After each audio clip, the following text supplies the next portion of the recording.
Bonjour à tous, c'est Asma du site Test Anglais. Aujourd'hui, on se retrouve déjà pour le 22e jour de ce défi 30 jours où je donne toutes les cartes en main pour réussir au mieux le test d'anglais IELTS. Aujourd'hui, 3 infos ultra importantes à avoir en tête pour comprendre au mieux votre score et viser le bon niveau en fonction de votre projet professionnel. Je vous explique tout ça après l'intro.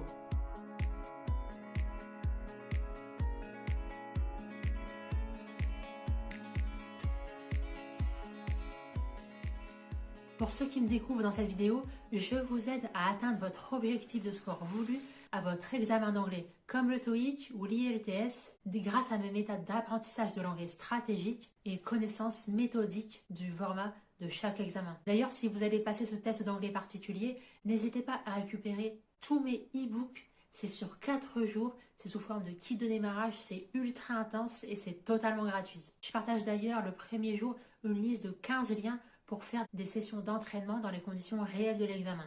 Alors ici, j'allais dire, on n'est pas dans une vidéo où je vais vous aider à optimiser votre score en listening ou comment réussir la partie speaking. Non, là, on va voir en fait le score concrètement, comprendre comment il fonctionne ici, parce que c'est une des clés aussi qu'il ne faut pas négliger pour pouvoir monter progressivement palier par palier. Donc je vais essayer de vous expliquer le plus clairement possible comment il est calculé ce score à l'IELTS, à quoi il correspond avec le système, avec le cadre européen, le CECRL, et surtout quel score viser en fonction de votre projet. Donc d'abord, il faut savoir que le test IELTS, il est noté entre 0 et 9. C'est ce qu'on appelle en fait des band scores. Donc pour chaque partie, listening, reading, writing, speaking, celles-ci sont notées séparément sur 9. Puis ensuite, on fait la moyenne des 4 scores obtenus. On arrondit au demi-point le plus proche et il n'y a aucune compensation possible entre les différentes parties. Par exemple, une excellente compréhension orale ne rattrapera jamais une mauvaise expression écrite parce que le coefficient il est totalement uniforme pour les 4 parties. Donc en réalité, pour viser un bon score global, il faut être équilibré dans les 4 compétences de la langue. Et ça, je le développe un peu plus dans le premier jour de ma formation, dans la mesure où je vous présente mon hack ultime pour réviser ces 4 parties en même temps. Je vous laisserai découvrir tout ça un peu plus tard dans mon premier e-book. Pour revenir maintenant à l'équivalence entre IELTS et CECRL, entre 4 et 4.5, on est situé environ au niveau B1. Le B1, c'est ce qui vous assure un anglais de base et utile au quotidien, mais ça va être encore relativement juste pour les études. Ensuite, le niveau supérieur entre 5 et 6 sur l'IELTS, ça va correspondre, lui, au niveau B2, le palier d'au-dessus. Alors, c'est un palier en général qui est suffisant pour les Erasmus, et encore, ça dépend des universités, mais globalement, c'est la règle. Ensuite, on va arriver à partir de 6.5. Là, vous allez commencer à entrer dans le niveau C1, un niveau avancé de l'anglais. Et ensuite, le niveau C2, c'est la note la plus haute. Mais c'est pas pertinent ici pour nous, c'est uniquement pour se repérer sur l'échelle. Donc un score 6.5, c'est un niveau B2+.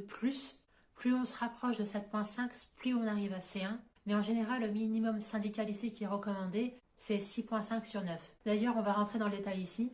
Quel score viser en fonction de votre projet. Donc comme précisé précédemment, pas la peine de viser un 9, un C2, ça sert à rien. Ce qu'on veut prouver ici, c'est que vous soyez opérationnel en fonction de votre projet professionnel ou académique. Donc un score véritablement adapté à vos ambitions. Donc pour études ou Erasmus en général, c'est entre 6 et 7 sur 9. Pour ce qui est une demande de visa à l'international, ça va dépendre des pays, mais c'est généralement à partir de 6 jusqu'à 7.5. Par exemple, un programme au Canada qui demande un score minimum de 6 pour chaque section et pour chaque compétence de la langue. Donc là, encore une fois, c'est au cas par cas. Et enfin, tout ce qui va être projet professionnel à un emploi, par exemple, ça va être au minimum 5.5. Mais là, ça va dépendre de l'industrie, du secteur d'activité, du pays où vous voulez travailler. Pour une admission à une école, en général, ça va être 6 sur 9.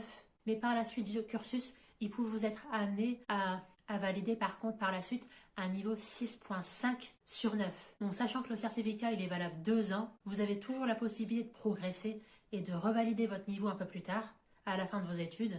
Donc concrètement, 2 choses importantes à retenir ici. Le niveau 6, c'est le minimum syndical requis et c'est déjà une excellente base pour vous. Ensuite, deuxième point ultra important à retenir, c'est que vous devez travailler chacune des compétences de l'anglais de manière équitable. Parce que votre score final, il va vraiment déterminer votre profil linguistique le plus complet possible qu'on puisse évaluer dans une langue. À titre de comparaison, le TOEIC Listening and Reading évalue uniquement compréhension écrite et compréhension orale. Là, l'IELTS, vous avez une estimation globale. Voilà, j'espère sincèrement que cette vidéo vous aura été utile. Ici, je ne vous ai pas donné de hack pour réussir telle ou telle partie, mais c'est important d'être familiarisé avec ce barème de score assez particulier, je trouve. D'autant qu'ils sont tous différents d'un test d'anglais à l'autre. Pour le TOEIC, c'est encore une autre échelle, mais c'est important de calquer ça en fait sur l'échelle du CECRL. Voilà, je vous retrouve demain pour le 23e jour de ce défi 30 jours. Et d'ailleurs, pour recevoir d'autres conseils concrets pour réussir au mieux cet examen d'anglais, n'hésitez pas à vous abonner à cette chaîne.